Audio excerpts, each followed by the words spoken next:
merda! Muito bem, estamos começando mais um Papo Livre e hoje vamos falar da Copa do Mundo do Brasil em 2014. Essa Copa que está gerando tanta polêmica, tem gente que acha que não vai ter Copa, né? Eu acho que a Copa vai ter, mas que vai ser uma bagunça danada. E hoje eu estou aqui com o Carlos Augusto Pereira, né, um grande amigo, publicitário e escritor, formado pela USP, assim como eu, né? E recentemente agora eu também passei a ter o LTB de jornalista, então agora eu posso fazer isso aqui, né? Que antes é... Muito bem. Então vamos lá. Bom, Carlos, o que você acha? Você acha que vai ter Copa? Bom, tudo são impressões pessoais, tiradas de um contexto que você está avaliando, você está vendo no dia a dia. A Copa vai ter, porque interessa para o partido que está no governo realizar uma Copa. Agora que ela vai ser um bocado complicada, vai. Isso daí você não tem a dúvida. Assim, internacionalmente já é um fiasco, né? Assim, tipo, tudo a comunidade internacional. Então, a comunidade internacional já tem gente que já está, tem comitivas inteiras que já estão simplesmente declinando de ver, que estão caindo fora. Uhum. Você fala dos jornalistas, assim? Não, eu estou falando também de torcedores. Porque os caras estão vendo o absurdo que virou a especulação nos hotéis e tudo mais em torno da Copa. Inclusive imobiliário, né? Exatamente. Você tem ali nos entornos do Itaquerão ali, tem gente pedindo 300 mil reais de aluguel no imóvel durante um mês da Copa. Exatamente. Quer dizer, você compra uma casa lá, né? Você compra o Itaquerão, né? Eu tenho certeza que essa Copa vai ser um dos maiores fiascos da história do futebol brasileiro. Sim. Infelizmente para a nossa imagem, porque ela está sendo feita inclusive para movimentar dinheiro para a campanha política. Sim. O que acontece? Todo político para fazer campanha precisa de dinheiro, independente de partido.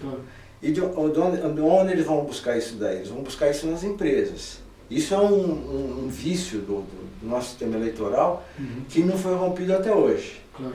E as empresas, para ter o que doar, elas vão ter que superfaturar.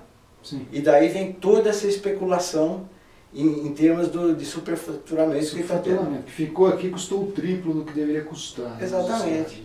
Você pega, por exemplo, o estádio de Brasília, já está sendo considerado pelo Tribunal de Contas da União um dos 4 estádios que serão elefante branco depois da Copa. Sim.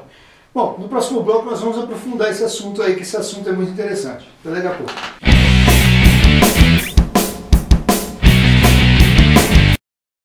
Bem, estamos de volta com o nosso Papo Livre.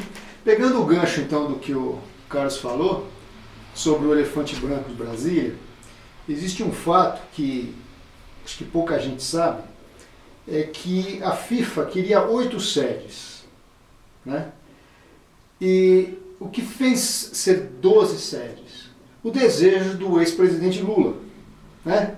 O ex-presidente Lula ele quis fazer uma média com todos os estados do Brasil, porque ele queria, obviamente, eleger a Dilma, né? E obviamente quando você tem um estádio, por exemplo, em Manaus, ou em Brasília, né, ou em Cuiabá, você faz uma média com o prefeito, faz uma média com o governador, né? E obviamente mais dinheiro público que vai para lá, você faz média com a empreiteira, aí você pode superfaturar e, por consequência disso, roubar muito mais, né? Muito mais fácil roubar em 12 do que em 8, né? Concorda? Até porque os mecanismos de fiscalização no Brasil são péssimos. O pessoal só vai tentar investigar e fiscalizar depois que o boi fugiu, a porteira está escancarada. E aí, adeus, meu. Aí para recuperar esse dinheiro, para ter provas suficientes para colocar os caras na cadeia, é complicado. Entendeu? Quer dizer, eu acho que nunca mais, né? Isso daí, assim, até havia aquela ideia de fazer uma CPI da Copa, mas isso aí caiu por terra, né? E, obviamente, se houver alguma investigação, como você tá falando aí, né? O TCU já está levantando a lebre. Isso daí vai acontecer, talvez, na próxima gestão, se ganhar a oposição ainda, né? Exato. Para você ter uma ideia, o próprio juiz do TCU de Brasília, né? Porque você tem o Tribunal de Contas da União e você tem os Tribunais de Contas regionais. Ele já, numa entrevista, ele já falou, olha, os políticos trabalham para aqueles que desinteressa financiar suas campanhas. Quer dizer, ele já deixou bem claro que o mecanismo está aí. Só não vê quem não quer enxergar. Não quer enxergar. Agora, pegando uma ponte com o que aconteceu em São Paulo essa semana, da greve dos ônibus e tudo mais, né? Quer dizer, greve dos ônibus. Não é o ônibus que faz greve, né? São os motoristas e os cobradores. Mas, assim, ficou muito nítido a seguinte questão. Que se alguém quiser parar São Paulo, para, né? E existe já alguns grupos que estão fazendo esses protestos aí contra a Copa, que falaram que no dia da abertura os caras vão travar a ZL, né? Para ninguém chegar no Itaquerão. E aí, cara? Será que vai estar vaziozão lá? Olha, eu suspeito que vai ter algum tipo de repressão. Entendeu? De repressão policial. Policial. Sim. Porque o Estado, a única coisa, o grande volume de dinheiro que eles estão preocupados em investir no sentido de segurança pública é no sentido de reprimir qualquer tipo de excesso, segundo eles. Mas o que é excesso? Basta ter 15 mil pessoas batendo lá nas latinhas, que para eles pode ser símbolo de excesso. Você não percebe assim que o Geraldo Alckmin está um pouco segurando um pouco a polícia? Porque a gente viu que nesses protestos aí dos motoristas, né, ele não mandou prender ninguém, não mandou bater ninguém. E aí até houve uma crítica em cima dele em relação a isso. Pô, o cara não botou a polícia. Por quê? Porque ele sabe que também não é jogo político para ele, né, bater nos caras lá, porque aí o PT vai usar isso depois na campanha eleitoral, né? Você não acha que pode acontecer também do Alckmin deixar quieto, e porque isso de repente é bom para o PSDB? Olha, tem essa colocação sua muito boa. É sempre um jogo político. Nessa paralisação a gente viu isso, a polícia cruzou os braços, entendeu? Mas tem um fato interessante aí que pode surpreender a gente. A quem interessa uma boa realização da Copa, independente do estádio do partido que está naquele estado, que é no caso de São Paulo. Sim. Interessa para o governo federal, que está na mão do partido de oposição. Então, para ele, interessa até que a polícia cometa algum tipo de exagero. Para que Você fala para o PT, por exemplo. Para o PT. É bom que o Alckmin manda ele dar o cacete nos caras, porque eles vão usar isso na campanha. Exatamente. E isso daí, para provocar uma reação da polícia, mesmo que o Alckmin tenha a diretriz de que a polícia não pode exagerar, a polícia tem que ficar ali só olhando quietinha, vai ter gente infiltrada do partido do PT para tentar tumultuar o negócio e dar margem à intervenção. Ou seja, o Alckmin está entre a cruz e a caldeirinha, né? Porque se ele reprime a manifestação, o PT usa isso na campanha contra ele. Se ele não reprime, o PT usa isso na campanha contra ele, para querer dizer assim, ó, quem ferrou com a Copa foi o PSDB. Matou a pau, Ronaldo. O cara ou é o frouxo, entendeu? Ou ele é o cara que acabou com a bagunça lá, mas que deixou todo mundo lá em pandarecos, entendeu? Porque esse discurso, o Haddad fez um discurso semelhante agora, dizendo que a polícia tinha que entrar nos ônibus e tirar os ônibus da via. E aí o secretário de Segurança falou, isso daí não é obrigação da polícia, dirigir ônibus. Pois é, você deu para ver nesse episódio da paralisação a polarização e os bastidores do jogo político. Exatamente. Entendeu? Então um quer fugir da responsabilidade e o outro quer empurrar o abacaxi pro colo do cara. Então, eu acho que pro Alckmin vai ser um péssimo negócio esse primeiro jogo aqui em São Paulo. Isso é complicado. Bom, no próximo bloco a gente aprofunda essa questão então.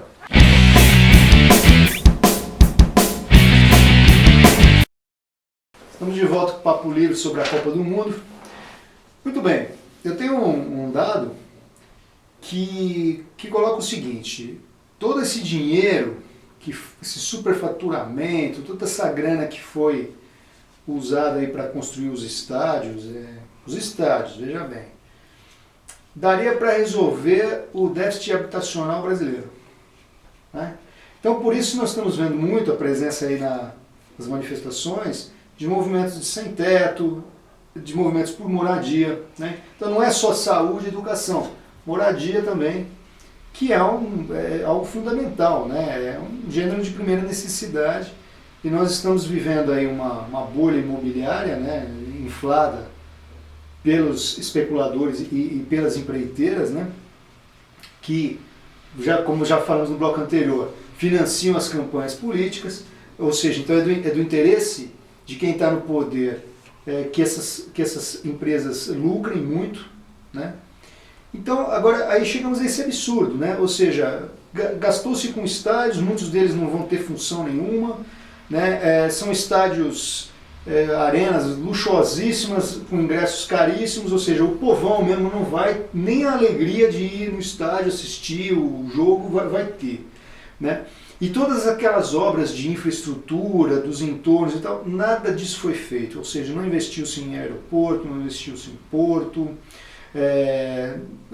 o acesso aos estádios é péssimo.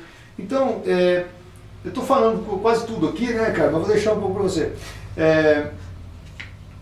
Então, assim, o que foi feito?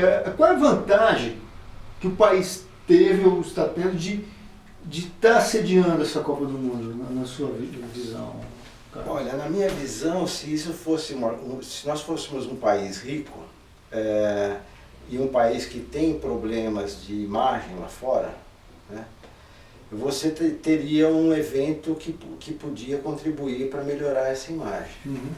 A nossa imagem nunca foi tão boa lá fora.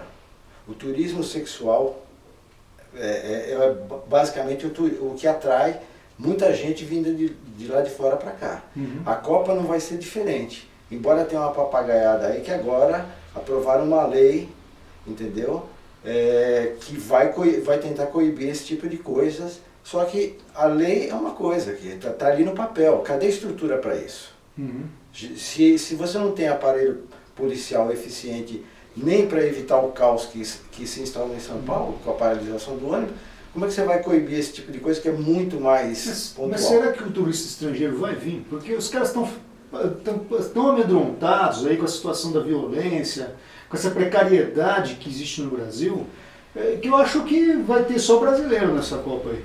Olha, Ronaldo, sempre tem quem fala, não, comigo não vai ter problema. Uhum. Né? E o futebol é um fenômeno engraçado, é um fenômeno que cada vez mais se tornou mundial, coisa que não era há 10, 15 anos atrás. Os esportes de massa lá fora eram esportes ligados mais, vamos chamar assim, a uma classe média, que era o basquete, era outro tipo de modalidade. De repente, é até bom eu vou colocar isso aqui para as pessoas pensarem. Por que o futebol agora mobiliza fortunas no mundo inteiro? Por que se leva jogadores do Brasil lá para fora a preço de ouro, só que no dia seguinte, em que falam que vai contratar o cara, já está tudo, a grana que iam pagar para ele já está tudo pago, vendendo um monte de quinquilharia para os torcedores? É porque tem um fenômeno mundial aí. A classe que torce para o futebol, ela é completamente alienada, ela só pensa em futebol, Uhum. entendeu? E ela põe toda a grana dela nisso. Então você vai trazer esse público para cá, mas é um público inclusive perigoso, um público de arruaceiro, de gente que sai dando porrada, tá? Agora, voltando àquela questão que você colocou, nós não vamos ter um legado positivo, nem em infraestrutura, nem em saúde, nem em educação, em lugar nenhum. Vê o que aconteceu com a paralisação. Por que houve esse caos em São Paulo? É porque não se tem alternativa de mobilidade urbana. Não tem, Né? Você não tem metrô eficiente. Se você tivesse metrô eficiente, essa greve ficava esvaziada em minutos. Sim. Porque o cara não vai de ônibus, vai de metrô. E o metrô virou um caos, né? E o metrô virou um caos. E você não tem linhas suficientes para atender nem a população. Agora, vamos fazer uma ressalva, né? O metrô de São Paulo é o maior do Brasil. É onde mais se investir em metrô. O metrô do Rio é ridículo, né? Ele é uma linha lá com umas 10 estações. Então, você já imaginou? Então, se aqui que é a cidade que tem a melhor malha metroviária, você imagina nas outras sedes da... Olha, e vamos deixar um dado aqui para o pessoal que vai ver o programa, interessante, cara. Na Argentina, em Santiago do Chile, aqui, só para falar aqui da América Latina, você tem metrôs que cortam a cidade toda, várias linhas interligadas com outros sistemas de transporte, com trens eficientes. E São Paulo só tem 4 ou 5 linhas de metrô, se não me falha a memória, que não dão conta do que já existe. E é o melhor metrô, como você disse, do Brasil. Imagina nas outras cidades o que vai acontecer. Bom, o turista que vier para cá, ele sabe do que vai, ele sabe o que ele espera, né? Agora, eu entendo o seguinte, essa Copa está sendo boa para quem? Para quem é dono de hotel, né? Exato. Para a empresa aérea, né? Que aliás estão superfaturando tudo, né? Quer dizer, o cara está cobrando 3, 4 vezes mais do que o valor normal de uma diária. A questão que a gente falou dos aluguéis aí estão disparados. Quer dizer, a população foi beneficiada em alguma coisa nisso? Nenhuma. Mas quem vai pagar a conta disso tudo? É a população. Próximo bloco, a gente encerra com o nosso papo.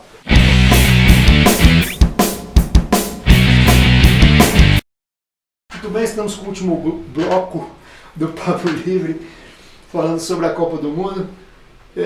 Muito bem, Carlos. Para encerrar, então, o que você tem a dizer aí sobre essa Copa?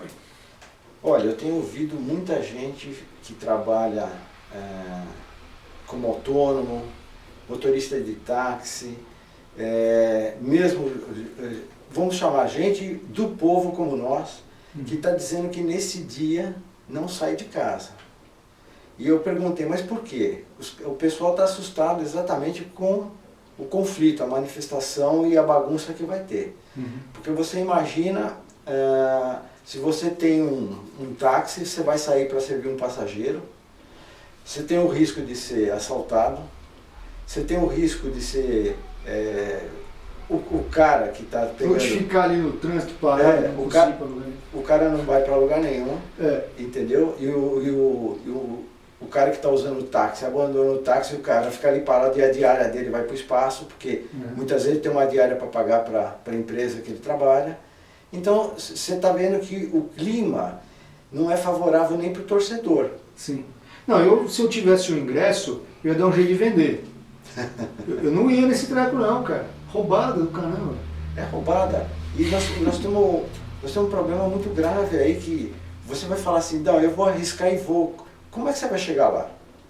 Como você levantou, você não tem transporte, você não tem nenhum meio de chegar até o estádio. Você vai chegar no estádio, o estádio pode estar totalmente... Agora, eu acho que a Dilma aí vai liberar uma grana aí para os sindicatos segurarem os metroviários, vai dar uma grana aí para os traficantes ficarem quietos, você não acha não?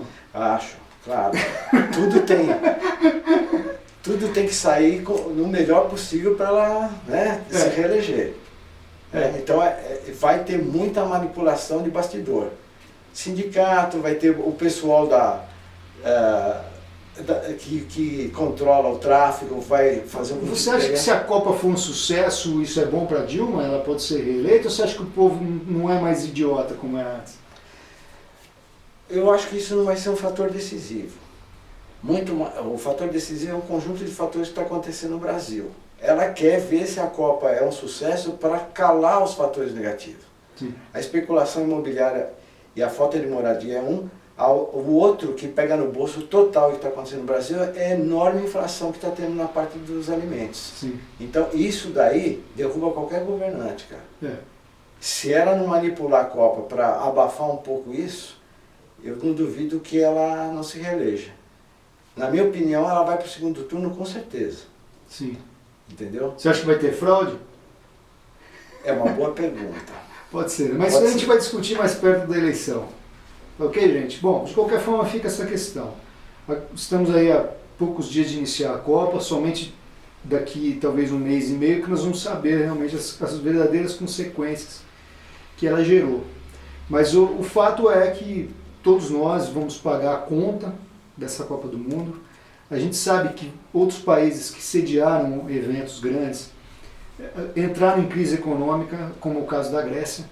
Aqui nós vamos ter, além da Copa do Mundo, ainda vamos ter a Olimpíada. Né? Então eu acho que foi realmente um absurdo, um ufanismo eleitoreiro por parte do nosso ex-presidente, e que as pessoas festejaram no primeiro momento, mas que, na verdade, eu acho que não havia nenhum motivo para festejar, e nós estamos descobrindo isso somente agora. De qualquer maneira, fica sempre a recomendação. Né? Quando formos votar, vamos nos preocupar bastante em ver em quem estamos votando, em que partido estamos votando, e inclusive não só no partido em si daquele candidato, mas assim da coligação toda. Né? Temos que ver com quem essas pessoas estão coligadas, quem financia essa campanha, né? Quanto de dinheiro está indo para essa campanha, porque nada sai de graça. Né? A gente já sabe disso. Então vamos estar atentos, né, para as próximas eleições, votarmos melhor, para termos governantes um pouco mais conscientes do que se deve ou não ser feito em benefício da população. Bom, ficamos por aqui e no próximo Papo Livre provavelmente vamos falar de eleições.